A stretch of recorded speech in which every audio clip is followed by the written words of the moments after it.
जिसमें एक पति पत्नी राज और साक्षी और उनकी 8 साल की छोटी बेटी नीना रहा करती थी। राज और साक्षी दोनों रजाई बनाने का काम करा करते थे और उससे पैसे कमाकर अपना घर चलाते थे। राज और साक्षी की बनाई हुई रजाई पूरे गांव में प्रसिद्ध थी और सब लोग उनकी कलाकारी की बहुत प्रशंसा करते थे। एक गांव में एक ऋषि बाबा अपनी भिक्षा मांगने आए थे। बेटा, मैं एक ऋषि मुनि हूँ, कृपया मुझे कुछ खाने को दे दो। ऋषि मुनि की बात सुनकर राज और साक्षी दोनों उनके लिए खाना लेकर बाहर आ जाते हैं। हे ऋषि मुनि, हम आपके लिए खाना लेके आए हैं, कृपया हमारी सेवा स्वीकार कीजिए। हे ऋषि मुनि, आप रात को कहाँ रुकेंगे? बेटा, मैं यहाँ तपस्या करने आया हूँ, इसीलिए किसी शांत जगह को ढूंढ रहा हूँ। राज ने देखा इतनी ठंड में ऋषि मुनि के पास ओढ़ने के लिए न तो कोई चादर थी और न ही कंबल। हे ऋषि मुनि, इतनी ठंड में आप कैसे रहेंगे? हम आपको एक रजाई भेंट देना चाहते हैं, इससे आपको ठंड नहीं लगेगी। ऋषि मुनि राज और साक्षी की भेंट से बहुत खुश हो जाते हैं और उन दोनों को एक वरदान देते हैं।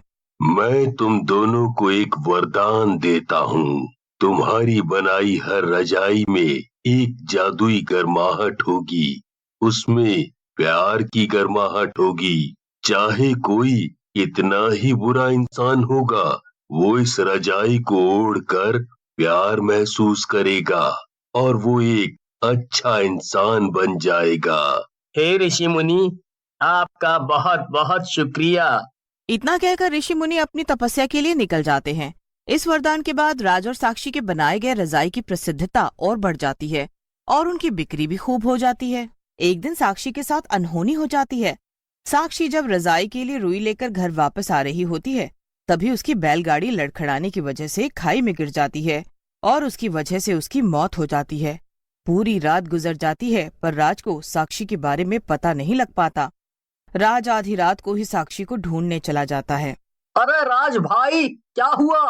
किसे ढूंढ रहे हो? कौन खो गया?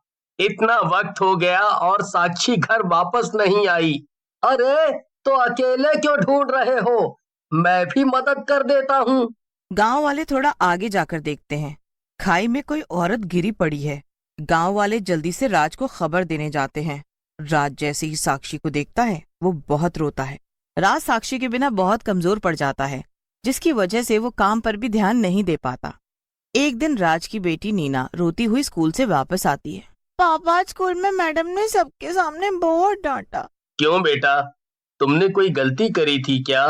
नहीं पापा, स्कूल की फीस 3 महीने से नहीं दी, इसीलिए मैडम ने बोला कि अगर अगले महीने तक फीस नहीं भरी तो स्कूल से निकाल देंगे। राज ये सुनकर बहुत दुखी हो जाता है। कोई बात नहीं नीना बेटा, हम तुम्हारी फीस भर देंगे, तुम बेफिक्र होकर स्कूल जाओ। अब मुझे साक्षी को भूलना होगा, मेरे ऊपर मेरी बेटी की जिम्मेदारी है और मुझे उसका भविष्य बनाना है। मैं अब बहुत मेहनत करूंगा और नीना को किसी भी चीज की कमी नहीं होने दूंगा। राज जी जान से 1 महीने तक काम करता है और नीना की फीस भर देता है। वो धीरे धीरे साक्षी को भुला देता है और जिंदगी में आगे बढ़ जाता है। जब नीना थोड़ी बड़ी हो जाती है तो वो भी अपने पापा के साथ रजाइयां बनाने में मदद करने लगती है। एक दिन राज के पास एक परी गरीब औरत के रूप में उससे मिलने आती है। राज, वो जादुई रजाई बनाने वाले तुम ही हो ना? जी मैडम, वो मैं ही हूँ। तुम बताइए, आपकी क्या सेवा कर सकते हैं? मेरे घर में बच्चे ठंड की वजह से बीमार रहते हैं और मैं चाहती हूँ कि तुम उन सबके लिए रजाइयां बनाओ जिससे उन्हें ठंड ना लगे। राज उसकी बात सुनकर बहुत भावुक हो जाता है और रजाइयां बनाने के लिए राजी हो जाता है। 2 दिन बाद फिर परी राज से मिलने आती है। राज, क्या मेरे बच्चों के लिए रजाइयां तैयार है? अरे हाँ हाँ, अब उनको ठंड नहीं लगेगी, आप रजाइयां ले जाइए। परी राज के काम से बहुत खुश होती है और अपने असली रूप में आ जाती है। अरे पापा, ये तो परी है, कितनी सुंदर है ये। राज, मैं तुम्हारे और तुम्हारी बेटी के काम से बहुत खुश हूँ, इसीलिए मैं तुम्हें एक बहुत ही अच्छा अवसर देना चाहती हूँ। मैं तुम दोनों की शुद्ध आत्माओं को शरीर से निकालकर अपने जहां में लेके जाना चाहती हूँ, जहाँ तुम हमारी दुनिया के लिए रजाइयां बनाया करोगे। वहाँ तुमको किसी भी प्रकार का कोई दुख नहीं होगा। राज ये सब सुनकर बहुत उत्साहित हो जाता है और परी की बात पर सहमति दे देता है। परी राज और नीना के सामने कोई जादुई मंत्र बोलती है और वो दोनों अपने शरीर को छोड़कर एक नई दुनिया में चले जाते हैं। उस दुनिया में आकर राज और नीना को बहुत हल्का महसूस होता है। वो दुनिया बहुत ही भयानक होती है। वहाँ हर जगह से डरावनी आवाजें आ रही होती हैं। वो दुनिया बहुत ही रहस्यमयी होती है। पापा, मुझे बहुत डर लग रहा है। मुझे तो वो परी भी यहाँ दिखाई नहीं दे रही है। उस परी ने हमें झांसा दिया है।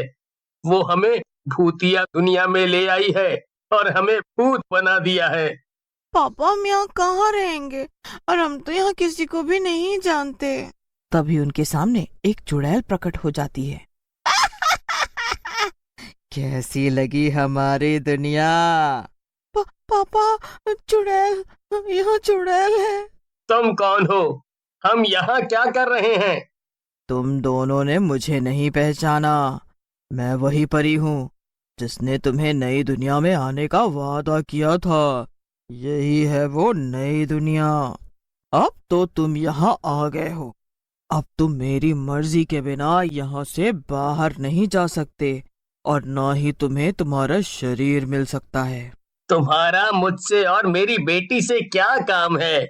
तुम्हारे हाथ में जादू है और वो जादू बहुत कीमती है। मैं उसे अपने लिए इस्तेमाल करना चाहती हूँ। इतना कहने के बाद चुड़ैल राज और नीना को भूत बनाकर अपने पास बंदी बना लेती है और उनसे एक बहुत बड़ी रजाई बनाने को कहती है। पापा, मुझे अब बहुत डर लग रहा है। मैं यहाँ और नहीं रुक सकती। तुम चिंता मत करो बेटी, मैं कोई ना कोई उपाय निकालता हूँ। राज और नीना के साथ वहाँ एक और कैदी भूत था जो चुड़ैल के लिए खाना बनाया करता था। उसका नाम लक्ष्य होता है। क्या चुड़ैल ने तुम्हें भी बंदी बनाया है? हाँ। क्या तुम भी यहाँ कैदी हो? हाँ, मैं अपनी दुनिया का एक बहुत ही अच्छा बावर्ची था और चुड़ैल की नजर मुझ पर पड़ गई, तभी मैं यहाँ उसके लिए खाना बनाता हूँ। मुझे दुख हुआ ये देखकर कि उसने आपकी छोटी बेटी को भी बंदी बना लिया है। हमें कैसे भी करके इस चुड़ैल के चुंगल से निकलना होगा। मुझे एक रास्ता पता है। हमारे शरीर चुड़ैल के कमरे में बंद हैं। एक बार बस वो हाथ में आ जाएं। हाँ, तुम सही कह रहे हो, लेकिन हम उससे लड़ेंगे कैसे? पापा, हम उससे नहीं लड़ेंगे। ये तो गलत है ना। आप ही ने तो सिखाया है जहाँ दया और प्यार है वहाँ सब कुछ अच्छा होता है। तो हम भी उसके साथ अच्छा करेंगे, तभी तो वो चुड़ैल बदलेगी। तब से राज चुड़ैल के लिए जादुई रजाई बनाना शुरू कर देता है। कुछ दिनों बाद वो जादुई रजाई पूरी बन जाती है और वो उस चुड़ैल को भेंट में देने के लिए जाते हैं। अरे वाह, बन गई मेरी रजाई। चुड़ैल जैसे ही उस जादुई रजाई को ओढ़ती है तो उसकी नरमी से रोने लगती है। इस रजाई ने मुझे मेरे बच्चों की याद दिला दी।